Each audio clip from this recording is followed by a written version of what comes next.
good morning সকলোকে কি খবৰ আশা কৰিছোঁ সকলো ভালে আছে ৰাতিপুৱাই নিজৰ কৰ্মত ব্যস্ত সকলোবোৰ তথাপি তাৰ মাজতো আপোনালোকৰ মাজেৰে কিবা এটা ভিডিঅ' মই সদায় লৈ আহোঁ আৰু আজিও তেনেকৈ বৰ বিশেষ একো ভিডিঅ' নহয় কিন্তু এয়া যে আপোনালোকে হয়তো ভিডিঅ'টো দেখি মনত পৰিছে সকলোৰে এই যে লৰালি কাটত মাহাতে যে বনাই দিছিলে ৰুটিৰ ভিতৰত চেনি দি কাৰ বাৰু মনত আছে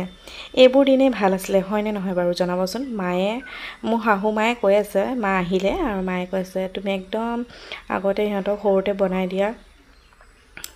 হেবোৰ দিনৰলে মনত পেলাই দিছা দেখোন মই কৈছো ময়ো আজি বোলো তেনেকৈ বনাই খাওঁ লগত গাখীৰ চাহ একাপ লৈ লৈছো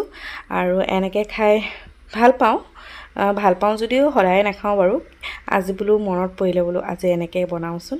আৰু সেই সৰুকালৰ দিনবোৰ যে ইমান ভাল আছিলে নো টেনশ্যন একদম টেনশ্যন ফ্ৰী আছিলে আৰু বহুত ভাল আছিলে